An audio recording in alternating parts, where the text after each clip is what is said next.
What's up? What up, Nick? What's good? Good. You got the cool gray on. Mr. That's Lance, how terrible. are you? I'm TJ, by the way. Nice to formally meet you. I don't think I ever met you. Yeah, I'm good, man. What's up? RP, you had me thinking it was just gonna be us three. Nah. I had to have TJ on, man, because he ain't got no sense.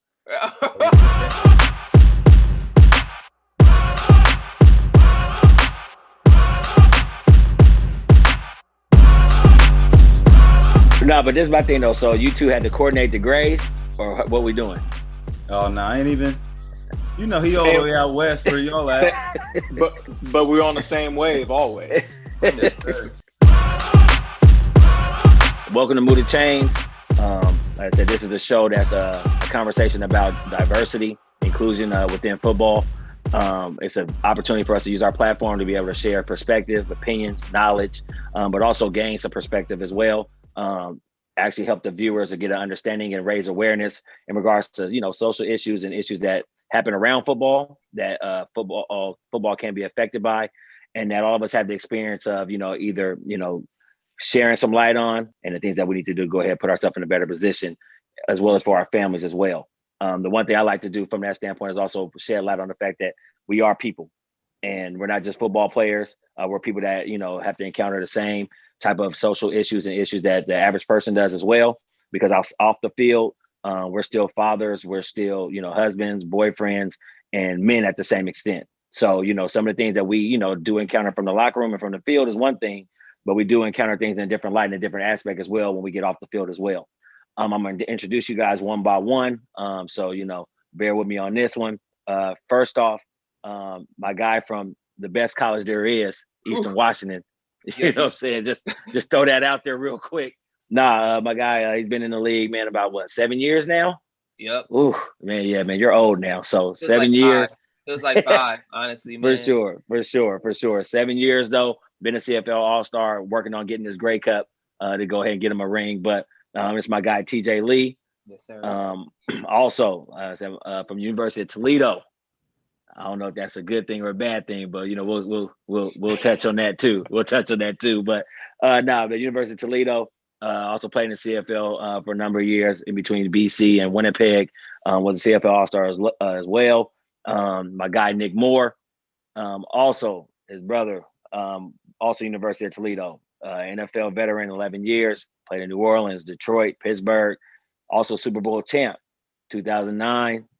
My guy Lance Moore. Man, I appreciate you guys coming on, man. Sincerely, man, I really appreciate it.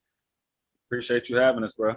No doubt. But anybody that went to Eastern Washington, if you're talking down on Toledo, then we got some issues. I remember we played against Toledo at Eastern Washington. We flew out there, and it was nice, man. You guys won by 4, but only 4. I had a great game. Anyways, what were we talking about? Why would you even say that, though? We got to keep that off the record. You don't bring that in here. It was a great experience. Oh my gosh, man, that's terrible, man. We're gonna shift the focus now. Man. Sure. Nah, obviously we're in February right now. It's going towards the end of the month. It's Black History Month. Obviously, it's something that we should be celebrating all the time. But since we are at this time right now, I just want to just kind of get you guys' perspective of, Black History Month, what it means to you guys, how you guys, share it amongst family, amongst friends, amongst, obviously kids and so forth. Like, how do you guys make that a big thing, or even make it apparent in you guys' home? I guess I can start with TJ first, since we're already on this subject anyway. Yeah, man, Black history's meant a lot to me. Growing up, I've kind of lost like the meaning of it, because as a kid, I grew up and went to private school. I went to an African-American private school. I'm sure you might know it's over by where you live. I went to Zion Preparatory Academy. So that was an African-American school in Seattle, Washington, so I don't know how, scarce that is, but so always we reiterated it every day. So it was always Black history, this, that.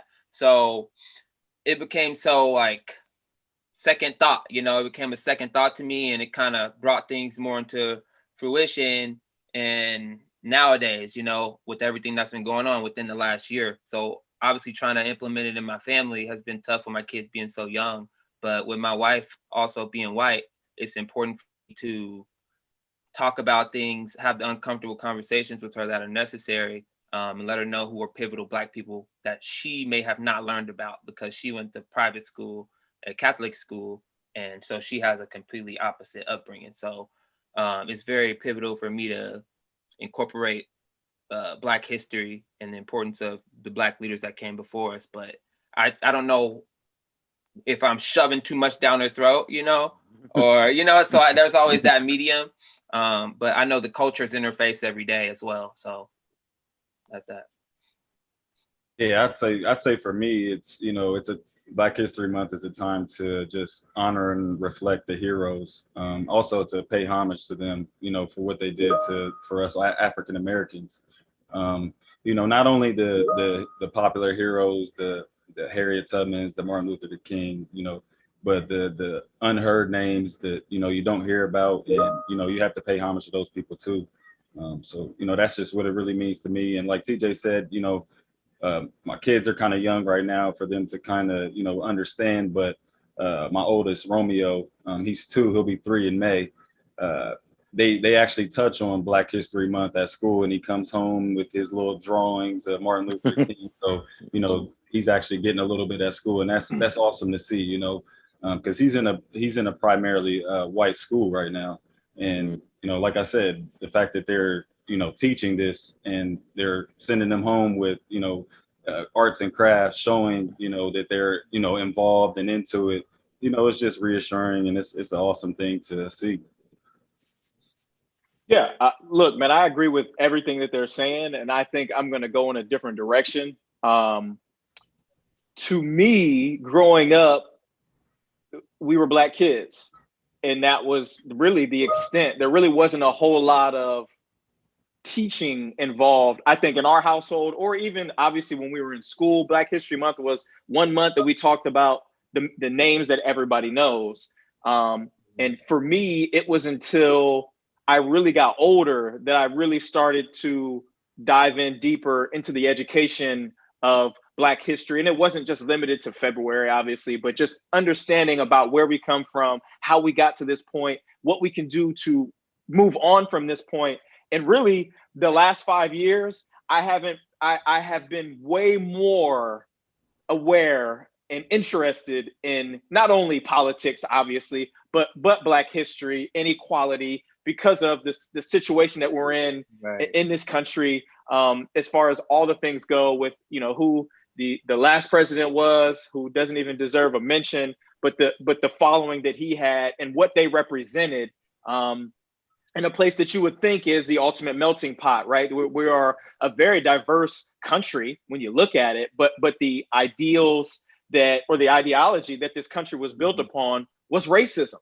Like that to me is a huge issue. And I spend a lot of time, almost every single day, just reading and trying to educate myself and having these conversations with my wife, with my wife's family, with my brother, because these topics aren't anything new. And if history tells us anything, they're not going anywhere anytime soon. So if we don't do the work ourselves, as far as first educating ourselves more, as well as educating those around us, things aren't going to change. And I think it is imperative of all of us, especially as Black fathers, regardless of if we're married to white women or not, about educating our children, because they're the future. And if they understand where they come from better, if they understand what's going on around them better, then I think we're doing our job, and I think the world will end up being a better place. Right. I think within the last year, what became in question to the world is like the value of a Black man, with everything happened, the value became very in question to everybody, and people have been able to justify, George Floyd or all the killings of Black people and whatever justification that they can make, but I feel like the only way to actually move the chains is to, obviously everybody's not frontline workers or whatever. But I would say my stance in all this is really to impact my wife's family, like the people that I can actually touch, the people that I actually reach, and with my kids, and showing representation, because what my kid does see, she sees color very well, and when she's getting all these gifts, like different Barbies, or what TV shows, that really shapes her views and ideas of the world. So like Christmas, Santa Claus, people are always like, don't play into it. But because the value of a person is so in question within this last year, it makes me play into it that much harder because I don't want my kid to have a blind spot, in her upbringing, So yeah, that's all I had to say about that. Yeah, no, that's big because at the end of the day, you touched on something as far as, you want to be able to touch who you can, who's, obviously reachable for you. And, that leads me to another aspect of it. Like, obviously, we've all been in different locker rooms and different locker room settings and things like that. And within the things that have happened within this last year, especially with the George Floyds and other things like that, Breonna Taylor's and other things that's happening, we didn't have a chance to have football in the CFL. We have football in the NFL, but there was no training camp and some other things, and it was kind of dummied down to some degree. I really was kind of wondering, that's the biggest question for me was I really wonder how the locker room was going to be. The locker room setting has always been what it is, right? It's always kind of been a safe place. I've seen guys have arguments about all kind of things, whether if it's shoes, clothes, politics, whatever. It's always been a safe place for us to be able to go in and have various conversations. But also it's a melting pot. You got guys from different backgrounds, different demographics. I mean, even in the CFL, we got global players. I mean, you got guys coming from Australia, everywhere, it doesn't even matter. You got guys coming from all over the place, and that's NFL and CFL. I kind of just want to get you guys' perspective of how you think the locker room was going to be, because to me, this was a conversation that was going to have to come up. I mean, whether it's amongst players, even if it's just, staff, whatever the case may be, there's still a comfort level in the locker room that you get that you can't get anywhere else. And that's just, whether it's me being able to be myself, whether it's me being able to express my opinion.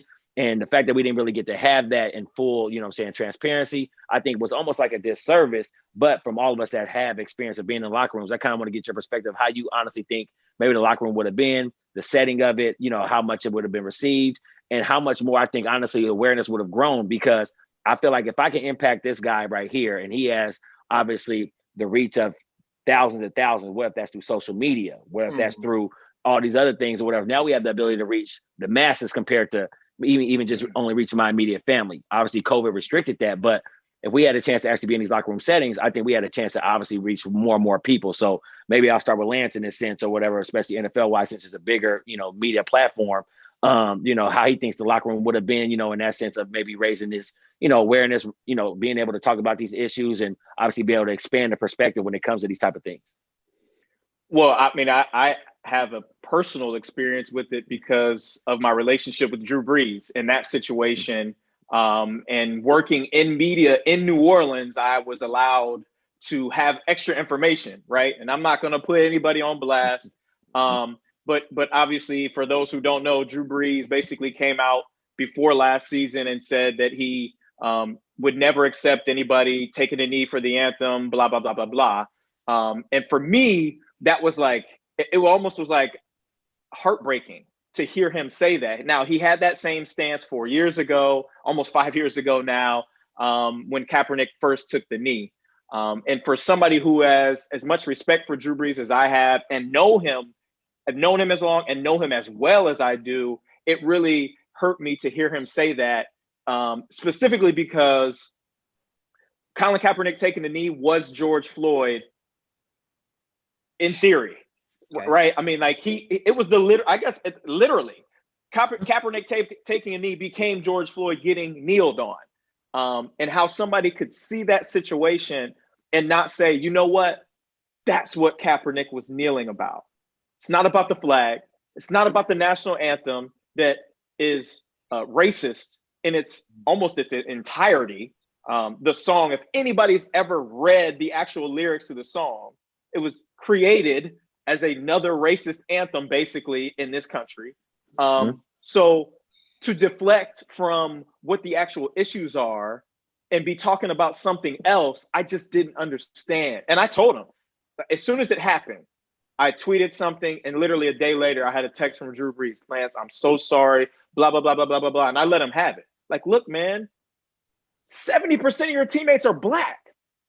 So how can you not for 1 second think outside of what you believe and what you are thinking or your tunnel vision and think about how George Floyd dying in front of the whole world would make us feel? And if we feel differently than you feel about that, then we have bigger problems. And so from that point, we were able to have a constructive conversation. But I honestly feel like it had to happen. that Drew Brees situation had to happen for him to get educated, for him to get out of his privilege and his tunnel vision again, to think outside of how he normally thinks, and to put himself into somebody else's shoes to really, really feel it. Because obviously he didn't feel it, right? Yeah. If you see that and you can still have that same stance, then it's nothing's going to change you unless it's something like this. Because I know when they went back to meetings, and obviously I'm speaking to experience, they went back to virtual meetings, and they let Drew have it. 70% of his teammates, you know what I mean, which is a majority of the team, they let him have it, and rightfully so, because he deserved it, right? How can I trust you as my quarterback, the leader of my team, if you don't think my existence is worth something? It doesn't have to be George Floyd. That could have been me, or you, or you, or you. It could have been any of his teammates. And so that, to me, it's an uncomfortable conversation. It's something that you don't really know about people if situations like that don't happen, because those types of conversations, hey, do you think I'm worthy of life? Right. Those conversations don't happen in the locker room. But there are people that are brought up a certain way and have certain beliefs that are different than yours that you would not know if a situation like this didn't arise, or if a president like the last one wasn't in office. So when somebody says, you know what, I'm a Republican, I'm gonna vote Republican. To me, that's BS, because that guy represented the exact thing that says that my existence doesn't matter. So, I think it would have allowed teams to grow closer, because I actually think it was a good thing for that Saints team. I think they bonded as a result of that situation. And I think a lot of teams, we're football players, we're resilient. And as a whole, when you have a cohesive unit, a team that is close, a situation like that can allow them to grow closer, because there's just an understanding that's better. Hey, you know what? I understand a little bit better about where you come from, or about where your views or your beliefs come from. And, that's just how I feel. And I hate to keep getting political on it, but the politics has allowed racism to become more open. And if we are turning a blind eye to it, then we allow the racists to win, and that's not ever going to be okay with me. No doubt. I feel like I'm gonna turn it to a more positive note, and you do have those people that are in the locker room that have different views than you, that were brought up differently, that were raised differently. But I also think that football is the one place that there is a bunch of different people from a bunch of different backgrounds who do actually bond and can see from their teammates' perspective, or can basically understand what, not necessarily what the shoes they've been walking in, but like Lance said, they see George Floyd and they can feel that. They're not Black, but they understand that and they feel that. And like I said, the football places, like you said, RP, just the locker room, just being able to bond, and that's the thing that I miss the most. Just being able to be in there and talk with the guys. And I do feel like it would definitely be brought up. But I also feel like there would be growth from it. But look, I totally agree. I feel like the football locker room is a fantasy, or I guess not fantasy, but a dream microcosm of what this country could be. Yeah. People from all over the place, they're different, they get along, they have a goal in mind, and that's to be successful. Like, why can't our country be like that? Why can't the world be like that? You know what I mean?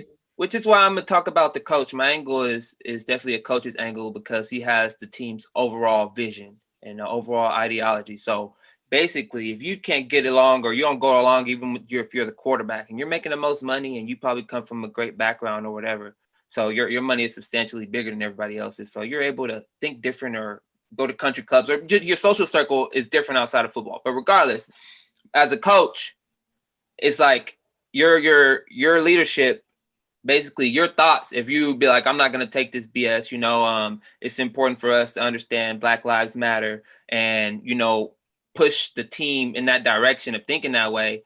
And if the quarterback is not, or the people that are different are not on board with that, then that means that adds friction to your team. So your team's not going to be successful anyways. So I think for that to happen, for the coach to lay that overall message down, that makes everybody basically gel. I think in the CFL, I think it would have been great because you have people from all different nationalities as well, and they're able to reach around to touch anybody that may need assistance and talk to each other. And basically the relationships from football basically leads to great things in life, man, and success on the field, especially when you're able to talk about uncomfortable things like race. Yeah, no, I think the fact that football puts you already in uncomfortable situations already, you're already built for these type of situations. I think that we've already kind of been groomed in that light. And like what Lance talked about, I mean, you know, the fact of the matter is the locker room is nothing but a situation or a platform for us to come together and be able to talk about whatever and actually leave from that room with a better perspective and not actually hold it against the next guy. And we still have the same common goal in hand. And for us not to be able to have this type of dialogue, or even for the powers that be to have this type of dialogue, is definitely disheartening. I mean, we're in 2021 and we've been having these same issues for obviously centuries, but now the light has grown, you know, basically grown bigger just due to the fact that we have other platforms now that can obviously emphasize these things, whether it's social media, news, all these other things. But now we also have other resources and outlets where we should be able to rectify some of these things too. Like just like us talking on Zoom, like we're in totally different states, everything going on right now. So it really is no restrictions when it comes to having dialogue. And to me, dialogue is one thing that can always happen, can always take place. And the fact that we don't have it enough amongst the masses or amongst, you know, people from different backgrounds and demographics. I mean, let's be honest. I mean, I played with dudes that never went outside their neighborhood before, never went on a vacation, never went this, that, another. Football provided a platform and provided an opportunity for them to get outside their neighborhood. And now they met, you know, people that they never thought they were encountering in their life. Whether that's just between black and white, whether that's between, you know, black and Asian, or, you know, white and Asian, whatever the case may be, they only knew what was in their neighborhood. They never been outside there. What was at their neighborhood high school? You know, they never had the privilege of being able to travel the world and do some other things. But football presented that opportunity for them. So my thing is for, you know, people that have this X amount of money, or, you know, they're a little bit more privileged and they have these other resources and networking, for us not to be able to get better and better and make some progress and actually be going backwards, to me is disheartening. And that's why I keep telling all people all the time, like they put us in a box. You guys are football players. You guys are good. You guys got it made. You guys have this privilege. You guys get to play on TV and you guys are X, Y, and Z. But I'm like, okay, well, in the off season, when I go home, I'm Ryan Phillips, the dad. And I got two black boys at 14 and 8 years old. And when they see all this happening, I still got to be a dad. I got to prepare them for when I'm not around, or while I'm at work, or while they're at school, or while they're, you know, at these AAU basketball tournaments or whatever they're doing. I got to prepare them for life, because that's what it is outside of football. They still have to experience something that's different from me, because if I'm not around, they don't know that that's Ryan Phillips' son. They don't know that that's this and another. He is a black child at that point. And I got to prepare him as best as possible with information and tools to be able to, you know what I'm saying, obviously be able to conduct himself as best as possible in certain situations if he has to encounter them. And I feel like, you know, football has definitely put us in a position to be able to obviously touch the people that we can, but for people that even have more opportunity than we do as football players, because all our, you know, let's be honest, our careers have been long, thankfully, you know, but also the same extent, there's guys that maybe only got 2 years or 1 year. So they didn't get a chance to be able to experience as much as we have. They went right back to their hometown with minimum experience, minimum dialogue, minimum this, that, and other. They might have went right back to their old ways. And we don't know what those old ways were, because we never got a chance to obviously have that dialogue with them. So like I said, I mean, it's really hard, you know, at this point to actually see, you know, where we are and where we could be. I think it's, like I said, it's very, you know, disheartening, but it's encouraging in the sense that, like I said, we can still be able to change as much as we can by the individual. And, you know, that leads me to the point of, like I said, based off our experiences alone, obviously we're all fathers. You know, Lance got the girl dad on, you know what I'm saying? So, you know, definitely, you know, we're representing as dads, which is great. Like I said, I definitely acknowledge and I salute anybody that's obviously being a parent and present in a child's life. Like that's huge. You know what I'm saying? Like it speaks volumes. I don't care if it's boys, girls, whatever, you know what I'm saying? I think that's, you know what I'm saying, something that doesn't get enough, you know what I'm saying, medal of honor as far as I'm concerned when it comes to especially black males in general. With that being said, based off the experience that we're having in now, you know, the experiences that we've seen within these last 5 years, how much is it changing, you know, the way that you're raising your kids or even the things that you're implementing within your household? You know, obviously we have mixed race, obviously we have, you know, mixed marriages and things like that. obviously we touched on a little bit earlier about, maybe things that we're instilling into the wives' standpoint, but at some point you guys kids are going to get older, whether that's girls or boys. And when it comes to perspective of things that they're going to encounter, things that they're going to see, how does that shape, how you're raising your kids and, the dialogue that you're giving to them, or how you're trying to form them or mold them into, the teenager or the young adult woman that they're going to be, or male that they're going to be. How does that kind of shape your parenting style? Because obviously our style now is a little bit different than what we were raised with. Younger kids, they have access to all kind of stuff. Like the stuff that I find on my son's phone at 14, I don't even want to talk about on air right now. Like, it's getting outrageous. Like, right. He's experimenting a little bit too much. So with that being said, you're not always the guy that's going to be raising your kid. I mean, it's just the reality of it now. Like, absolutely. They're at school 8-9 hours out the day, and all these other things. So really the at-home time is that much more crucial than, to me, in my opinion, because you got so many other things that are distracting and actually, helping raise and mold your kids. So, what are some of the things now that you're doing as a dad, that maybe, you're definitely being more mindful of when it comes to raising your kid? And, Nick, I'll start with you.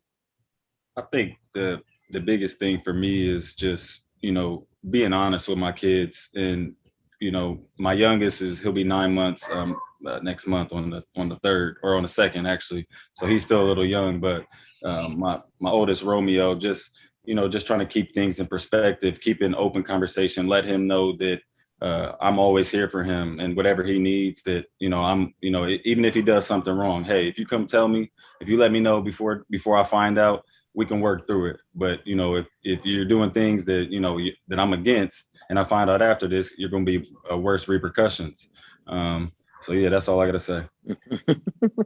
Yeah, I always think about, the way I was raised and how I want to do things differently, and what ways I want to keep the same. But I do think it's important to instill values, and give your kid time. Time's the most important thing you can ever give your kid, for your kid to visually see you, see that you're there, see that they have you to lean on for things that are uncertain, or, be able to ask you questions. Education is good too, because you need to know the different spectrum of people out there, from your radicalists, so you need to be aware of this. So I think that's important, but it's important for me not to get too paranoid, because it takes the world to raise your kid. I notice how much my kid learns without me, when she's with her family and around other kids, so it's really important to guide your kid in a way that you're able to instill certain values. But also you got to be more innovative in the way of parenting, so that it's not just one set way that was taught to you. You gotta, it's a growing process. You gotta continue to grow and improvise.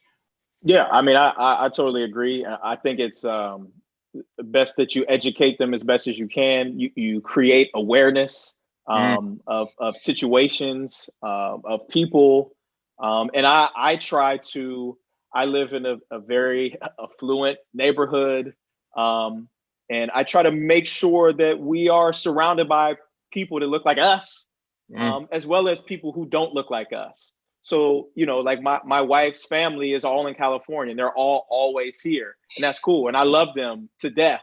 But I need to have some people that look like me and some people that look like you guys around my kids all the time, because I need them to have all of that. I need them to understand that people are gonna look different, and people at times are gonna treat people who look differently. But we're not going to be about that. We're going to treat everybody with love and care and respect.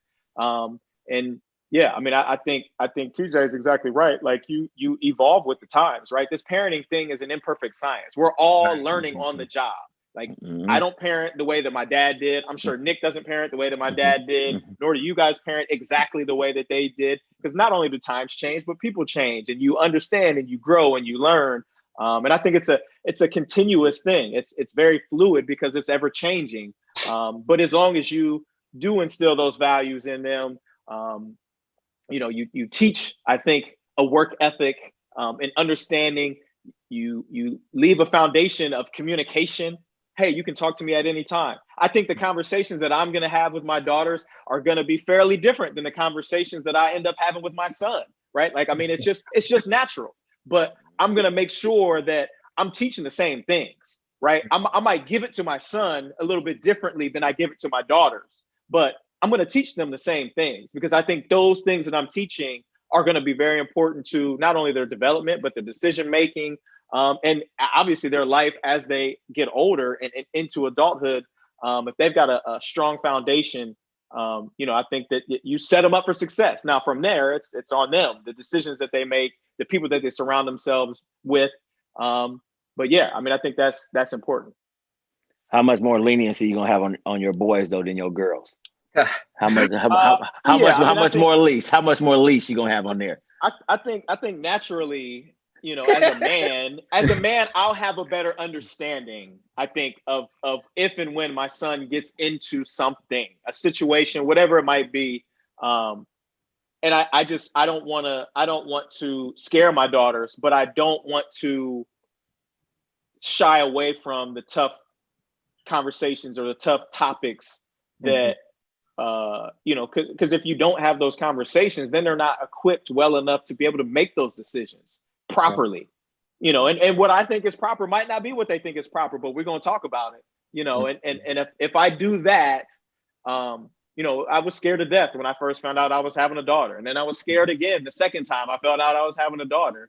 But as time has gone on, I'm like, you know what? They're gonna have me as their dad. They're gonna be straight. Right. I mean, because I have confidence in myself. I have confidence in the relationship that I have with my wife and the conversations that we have. We don't agree on everything, but we have those conversations. Right. And we'll talk about how we're going to have these conversations with our girls.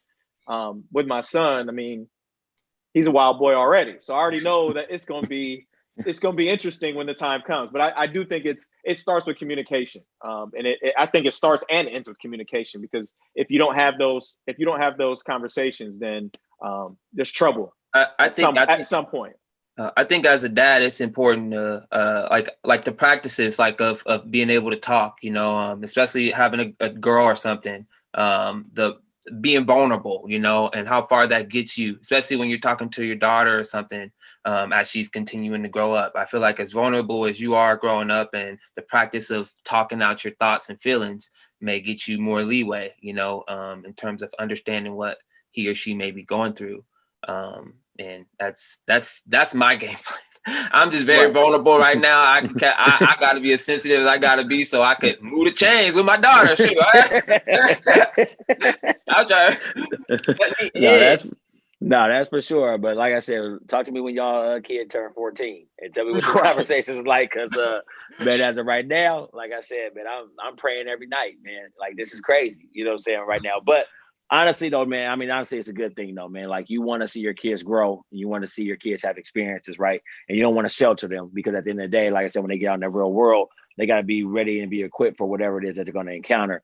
And, so shedding that light on them and helping them understand perspective on racism, prejudice, how they may be labeled, how, things that they're going to encounter, when they go into, certain situations and things like that, maybe how they have to, handle themselves in a manner that they get out of there, as safe and sound as possible. There's certain things that you probably have to equip them for, at a younger age right now. Cause I remember when I was younger, my mom didn't necessarily have to do all that. Like, we had neighborhoods, so we played in the neighborhood. Now everybody's spread out, like, because of the way the city is now, you don't have as many urban straight communities like we used to have back in the day and things like that now. So, my mom knew every single neighbor. And, my neighbor can come outside and tell me, Ryan, man, get out of there, quit doing that or whatever. And it was fine. Where now it's not the same type of demographic, So a lot of that aspect has changed. And I think that comes along with raising a kid and coming along with, preparing them as best as possible and understanding that they're going to encounter some scenarios and circumstances that,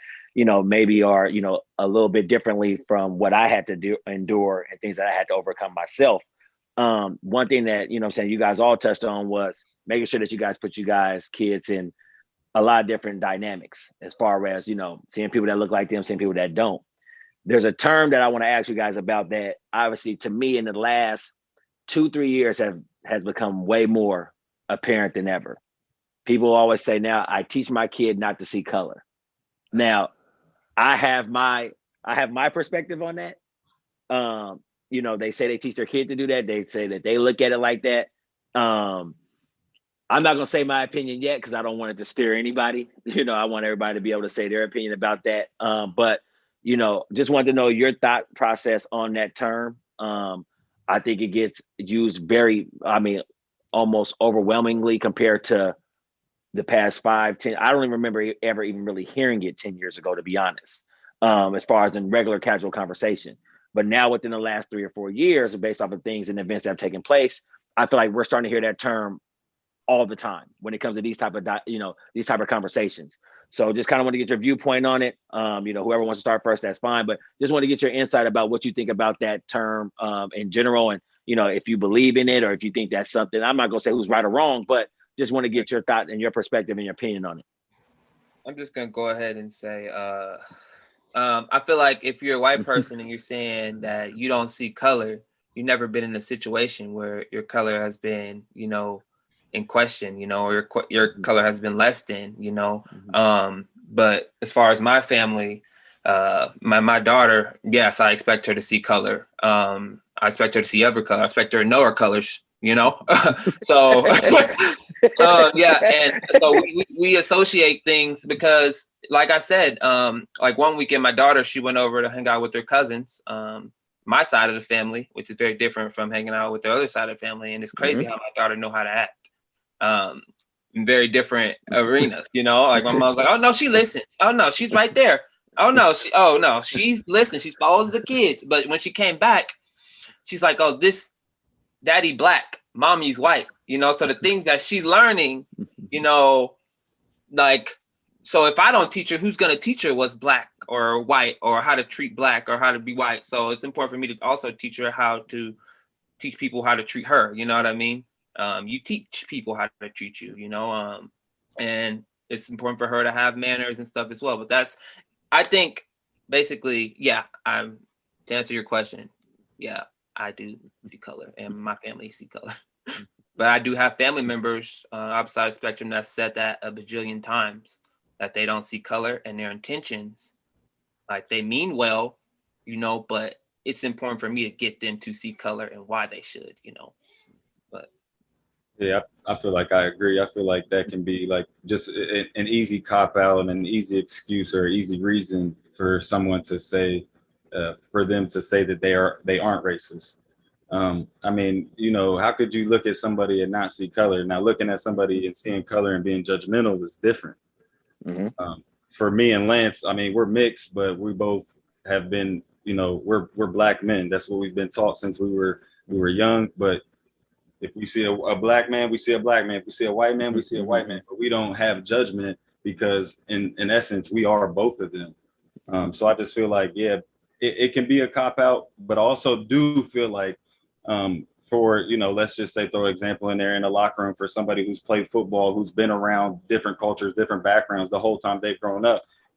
They may say, I don't see color, and they are meaning that I see color and I'm not being judgmental towards what your color is. And I think that is where the disconnect may be.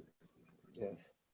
Yeah, I totally agree with both of you guys. I think that the phrase in itself, usually I would probably go out on a limb and say 99 times out of 100, maybe 99.9 times, it comes from a person that sits in a spot or a place of privilege. It's a lazy excuse to get out of these types of conversations. It also, to me, sometimes it is a way of, maybe not even on purpose, just maybe inadvertently limiting somebody else's experience. And even take a step further, limiting somebody else's existence, right? I can't even look at you differently, even though you are different, because I don't see color. That to me doesn't make any sense. How could you understand who I am or where I come from if you don't first look at me and see me for what I am? Like there's no bones about it. We're black men. And if you don't want to see color, if you don't want to teach anybody else to see color, then what are you actually teaching them? That you want them to know the person, but not all of the person. Like we don't really care about who they really are or where they really come from. And Nick is right. I think most of the time it comes from a good place. It's just their ignorance about what that specific thing actually means. And maybe if somebody said, you know what, like I don't judge and I'm not prejudiced, I don't judge anybody. It doesn't affect me whether you're white or black. I think that I would be okay with that rather than somebody saying, well, I don't believe in colors or I don't teach colors. I think that does more harm than it actually does good. And really, I feel like even then that's a somewhat a form of like a unconscious racism even. You know, like you don't even know that when you say that, that's racist. Like, and it might not be the N-word calling white hood wearing racist, but it's still racist. And it doesn't make black people feel good when people say that. Like, oh, I don't teach color. Like, what are you talking about? Like, we're all different. We should all be able to love one another for what we are, who we are, the things that we've been through, and everybody's experience is unique. But it's to me, it's a lazy excuse. And it does to me, it does more harm than it does good. I love Whoopi Goldberg's gums. No, you hate you hate them. You definitely hate them. I ain't saying that on here. I'm not saying that. Well, hey, well, listen, I'm gonna say it for you. So regardless, but nah, seriously though, no, I that's my stance though. Like, I think what I will say in full transparency, I think I get that much more upset when I do hear black men that actually say those terms. Because to me, it goes against, to me, in my opinion, what you should stand for, how you should see yourself. You should be proud of exactly who you are and who you represent, and how you've been, put in a position now to go ahead and be the catalyst or be the next guy to be to the forefront to now put ourselves or put people, that are going to come after you in a better position to be successful. If I'm telling you and teaching you not to see me in this light, and I'm not saying judge me based off of that, but if you don't see me in that light, then I don't understand how I'm now trying to enhance or now try to, obviously propel my community or other guys that's going to come after me. I feel like we're doing ourselves a disservice, and I'm starting to hear that more and more now. And that's where I get a little bit, disheartened based off of that, because at the end of the day, like I said, when I go into any scenario, I don't care if it's job application or what, you still got to mark that box on there. It's on the application, regardless of the fact. It's on there. White, black, Mexican, Latin, whatever it is, you got to mark that spot. Even when I go into a job interview, you know what I'm saying? Yeah, the name on it says Ryan Phillips, but once I leave out of there, when I walk in, he's still going to say African-American male, regardless of the fact. Like, that's just what it is. So you still have to see me for who I am. But at the end of the day, let my character be the judgment. But like I said, I still want you to see me for who I am in that sense. And it kind of leads me to the next thing, because like I used the example of walking to job interviews to kind of piggyback right into football. Obviously, we're seeing a lot of things that's big right now is the lack of, when it comes to hiring, when it comes to GMs, when it comes to presidents. Even in my case, honestly, I don't feel like it gets enough attention, even when it comes to the things that's outside of actually being on a football club, announcers and things like that. Because to me, even NFL wise right now, unless if you didn't play for the Cowboys, your chance of getting an announcing job is kind of slim right now. I mean, they got everybody up in there. I mean, honestly, like, besides, you know what I'm saying, but also you also see the Drew Breeses and the Greg Olsons and all these guys, they got jobs already lined up. You know what I'm saying? Like, once they retire, they already got them already lined up and things like that. And I don't necessarily see that happening, you know what I'm saying, for minorities as much as, it is for them, let alone, like I said, 70% of the announcers on these NFL networks are Cowboys. And even, like I said, when we look CFL wise, it's kind of the same deal when we have, a select few of minority guys that are actually, in those positions. What is it that you guys think that we need to do to take the next step in the sense of putting these guys in position to actually do it? I kind of asked this question before. Do we need to come up with, I don't care if it's programs, I don't care if it's internships, I don't know what it is, but to get guys in these front office roles, to get them outside of the realm of seeing us just as players, putting us in the box. These guys can go out there and perform on the field, but when it comes to these other jobs and things like that, maybe they're not as capable, or maybe to the same extent, we just don't want to go in that direction. But the more I feel like we can get these guys in position or get these guys in there, because that's the thing about it, is the hardest part is getting in.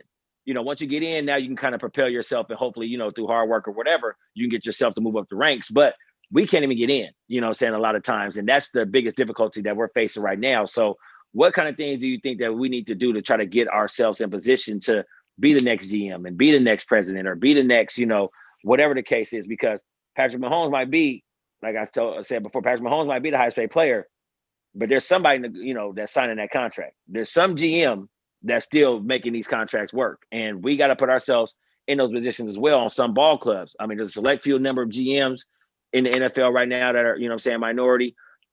Right now in the CFL, we did have, so we did have one. They got one in Hamilton. Now they kind of do it collectively and so forth. But outside of that, it's slim to none, just being honest. So what kind of ideas do you guys think, or what kind of thought process do you guys have as far as trying to position ourselves to be in these more premier roles, so that way now we can, have a lot more effect for the guys that come after us, that way now we can get those guys in roles too. So that way now we could be, a little bit more, have more presentation, should I say, in these premier roles in a league that is predominantly, African-American and minority anyway. Anybody can start if they want to. I'll go. It's working exactly how it was set up to work. I mean, just like our country, it's working. I was going to say it starts from the top. I feel like if you have an owner that has different views, and then they hire a coach that they want, and they have views, then it's just a trickle down effect. Absolutely.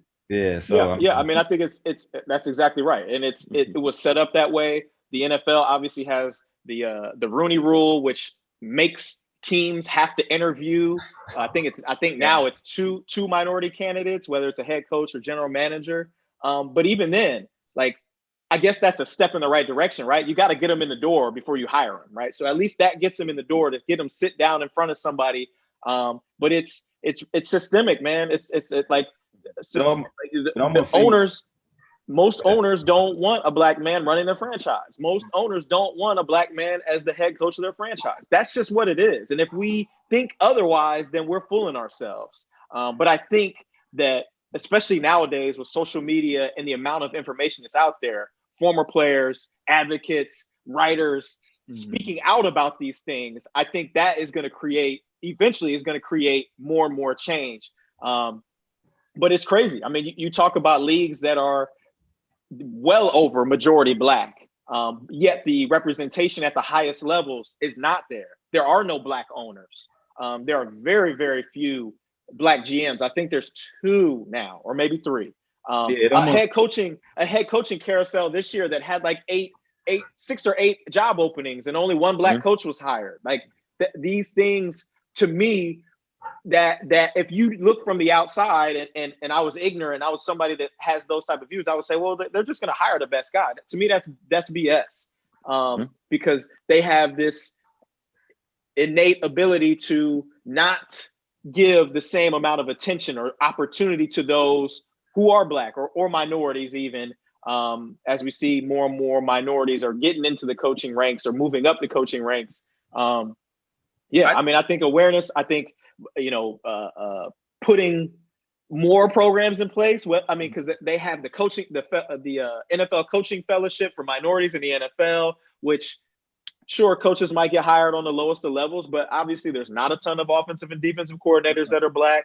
And it goes back to the head coaches. There's a similar program as far as scouts go, where you could do a scouting internship. I've done one with the Saints, but you can't make owners hire black people. I mean, you can't. They own the team. They do the hiring. Think about the Jacksonville situation right now with Urban Meyer, and then them hiring the strength coach from the strength Iowa. guy. That's exactly what is, year after year in the NFL is, them hiring who they want, and that trickles down to the players too. I mean, obviously the majority of the players are black, but I mean, you talking about the tweener line, and I'm gonna pick this guy, I'm gonna pick this guy. I mean, those coaches may go with the guy that they like more, the guy that they favor more. You know what I'm saying? So it's a terrible thing, man. It's crazy too, because Jacksonville, that's the one team that's owned by a minority. Yeah. I mean, the Khan family, but Khan is also a Trump donor, and that is kind of where he lies on the lines of those types of situations. Usually the owners, the GM, the president of the team empower the coach to hire who they want. Obviously, Urban Meyer didn't care to do all the research that he needed. He knew the guy for 20 years, he said, and he hired him. But obviously, those things come to light, and you got to make quick decisions based on how the fans feel, how your team is going to feel, how the other coaches and executives are going to feel about that.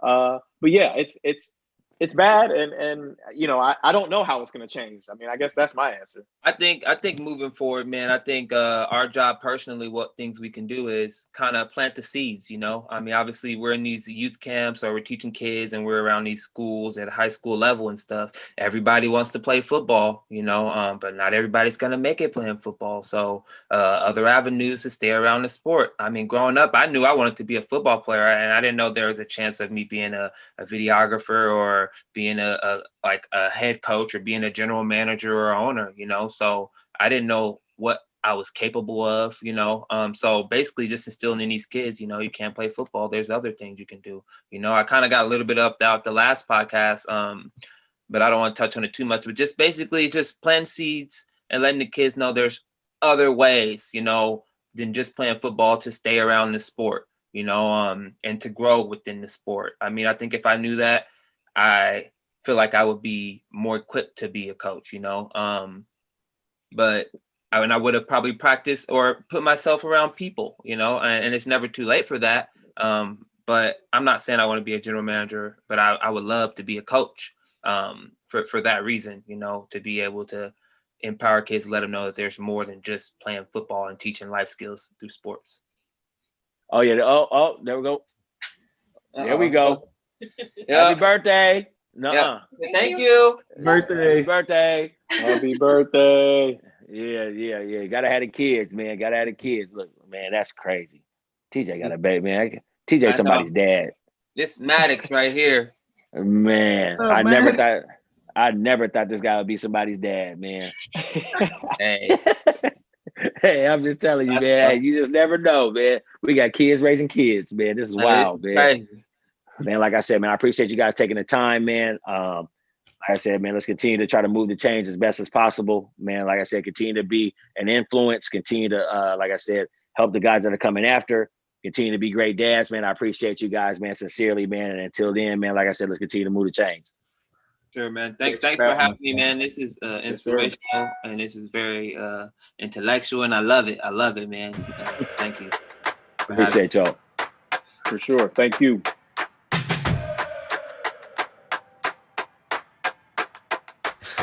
We move the change. You hear what I'm saying? Real players can relate, cause they the ones that was playing. Be great, just wait. We be really in the field. Now we really on the mic, speaking truly how we feel. For real, screaming hut one, hut two. Tell me what you gon' do. Coming off that edge, only way to stop is hold you. Never let the gatekeepers control you. Once you lose your voice, now they definitely know they own you. But not I. Rob Phillips coming so fly. Pick 6 on the way when that ball's in the sky. They say time is money, and I wonder why. Now I know that's a goddamn lie. Let's go. Come and get game from the move the chains. Everybody love it when you move the chains. Haters hate to see me really do my thing. Move the chains, move the chains. Let's go. Move the chains. The #1 podcast. Move the chains, do my thing.